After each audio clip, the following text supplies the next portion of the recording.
যার আন্ডারে আমি কাজ করতেছি সে 27 BCS, আমার প্রায় 10 বছরের জুনিয়র।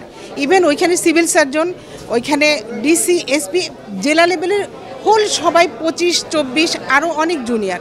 এরকম একটা জায়গায় আসলে কাজ করা আমার জন্য এখন একটা ডিপ্রেশন, কি আমার কাজের আর কোনো আসলে আমাদের এখন আর কাজ করার মতো কোনো এত বেশি ডিপ্রেশনে থাকি, এত মোরালিটি আমাদের নষ্ট হয়ে গেছে যে আর আমার মানে আমার যোগ্য জায়গাই নয় এটা, যেখানে আমার 10 বছরের জুনিয়র আমার কন্ট্রোলিং অফিসার, সেখানে আসলে আমি কাজ করার মতো কোনো মানে আমি কাজ করার কোনো স্কোপ পাচ্ছি না। আমি যেমন পরপর 2টো FCPS ডিগ্রি করেছি, আমরা শুধুমাত্র প্রমোশন পাই না, আমাদের পদমর্যাদা নাই বলে আমরা জুনিয়র কনসার্ন হিসেবে সব জায়গায় অ্যাপ্রোচ করতে পারি না, বিশেষজ্ঞ হিসেবে আমাদেরকে বিকশিত করতে পারি না। অথচ আমরা যদি আমাদের কাজগুলো করতে পারতাম, আমাদের একটা সেন্টারের মতো আমরা চালাতে পারতাম, তাহলে দেখা যাচ্ছে এই যে টাকাগুলো দেশের বাইরে কিন্তু যেত না। এবং আমাদের মারা এই যে মারা চলে, এরা কিন্তু এই যে মাতৃমৃত্যু হারজনিত জিনিসগুলো কিন্তু কমে যেত। এবং আমি আরেকটা বলবো, আমি যেহেতু গাইনি স্পেশালিস্ট, আমাদের দেশে যত বড় বড় অর্জন আমাদের বলেন শিশু মৃত্যুহার, মাতৃমৃত্যু হার, এবং আমাদের যে দেশের প্রধান যারা যত পুরস্কার পেয়েছেন সবই কিন্তু নারী স্বাস্থ্যকেন্দ্রিক, শিশু স্বাস্থ্যকেন্দ্রিক। চিকিৎসকদের পদোন্নতি পাওয়ার জন্য শুধুমাত্র সিনিয়র স্কেল পাস নয়, আমাদের বাড়তি যোগ্যতা হিসাবে পোস্ট গ্র্যাজুয়েশন ডিগ্রি লাগে। এখানে আমরা যারা আজকে আসছি তাদের একটি নয় বরঞ্চ 2টি 3টি করেও পোস্ট গ্র্যাজুয়েশন ডিগ্রি আছে, এবং অনেকেই 22তম BCS থেকে শুরু করে 34তম BCS পর্যন্ত যারা এলিজেবল ক্যান্ডিডেট তারাই কিন্তু এই যেখানে আজকে সমবেত হয়েছে। যারা আমরা যোগ্য ক্যান্ডিডেট তাদেরকে যদি সহকারী অধ্যাপক পদে পদোন্নতি দেয় তাহলে কি হবে, না দিলে কি হবে? দিলে আসলে জনগণ সার্ভিস পাবে, নাম্বার 1। 2 নম্বরে মেডিকেল কলেজগুলোতে জানেন আপনার শিক্ষক সংকট রয়েছে, সেখানে কিন্তু শিক্ষার পরিবেশ উন্নত হবে। 3 নম্বর হচ্ছে আমাদের চিকিৎসকদের যে মানসিক যে একটা বিপর্যস্ত অবস্থা, যে আমি যে গ্রেড বিলং করি, আমার যে যোগ্যতা আছে সেই অনুযায়ী আমাকে সেই পদে যদি প্রদান করে তাহলে আমাদের সেবা দেওয়ার যে মানসিকতা সেটা আরও উন্নত হবে। সমস্যাটা হচ্ছে ভাই এখানে মন মানসিকতায়, আর কিচ্ছু নাই, আর কিচ্ছু লাগবে না আপনার।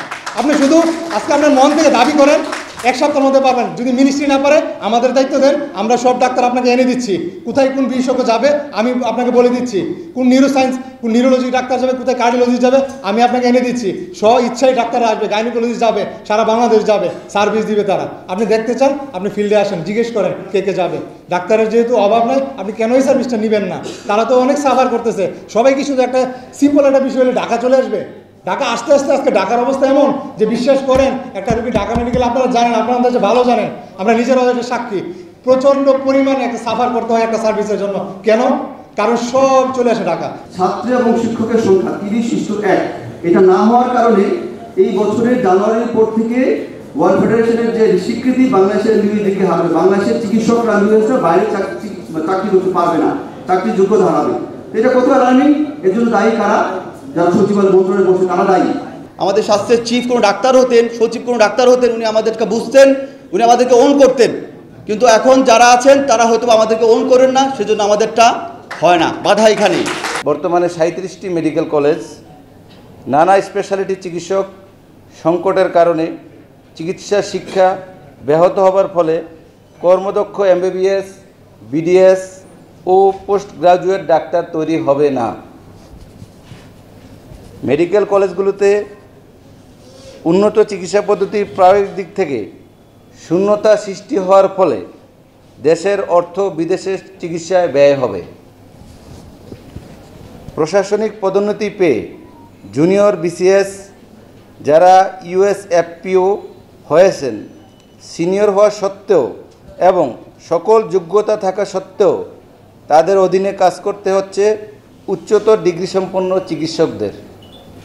এতে বিশেষজ্ঞ ডাক্তারিগণ অসম্মানিত বোধ করছেন এবং কাজের স্পৃহা দিন দিন কমে যাচ্ছে। আমরা যখন 250 পোস্টের জন্য চাহিদা দিলাম, এটা বিভিন্ন মন্ত্রণালয়ে ঘুরে ঘুরে যার টেবিলে গেলো কাটতে কাটতে সেটা 29টা পোস্টে চলে আসলো। অথচ ওনারাই কিন্তু একটা ছক তৈরি করছে, এর মধ্যে এই ফ্রেমওয়ার্কের মধ্যে পদ তৈরি হবে। তো এখন আমার কাছে কলম আছে, আমি যখন গেলাম আমি পদ কেটে দিলাম বাজেট নাই বলে বলে। তো আলটিমেটলি জিনিসটা হচ্ছে কিছুই না। আর এখন পদোন্নতি দেওয়াটা আমরা কথাও বলেছি, এখন পদোন্নতি দেওয়াটা অত দীর্ঘ লম্বা প্রসেসে যাওয়ারও দরকার নেই। আপনারা অলরেডি খেয়াল করেছেন, আমলারা অলরেডি 1 সপ্তাহের মধ্যে 3টা প্রমোশন নিয়েছে, পুলিশে হয়েছে, সব জায়গায় শিক্ষাতে হয়েছে। তো যেটা বেশি জরুরি, রাষ্ট্রের জন্য যেটা জরুরি, এটাতে ফোকাস দেওয়া হয় না। আপনাদেরকে সবাইকে একটা জিনিস মাথায় রাখতে হবে, যে দেশে মেধার মূল্যায়ন হয় না, এদেশে মেধাবীরা থাকবে না। আমি আজকে বলছি, কালকে বলবো না, পরশুদিন বলবো না। আজকে এই ফোরামে যেই ডাক্তাররা বসে আছেন বলবে না, তারা চলে যাবে দেশ ছেড়ে, আপনি দেশে রাখতে পারবেন না। তখন একটাবার চিন্তা করেন আমাদের কয়জনের সামর্থ্য আছে যে দেশের বাইরে গিয়ে চিকিৎসা করার। ইন্ডিয়াতে 3rd হাইয়েস্ট রেমিটেন্স আসে বাংলাদেশ থেকে, mostly from the medical tourism. একটা লোক যখন চিকিৎসা করাতে যায় তখন সে চিকিৎসার পাশাপাশি তাদের বাজার সদাই করে আসে।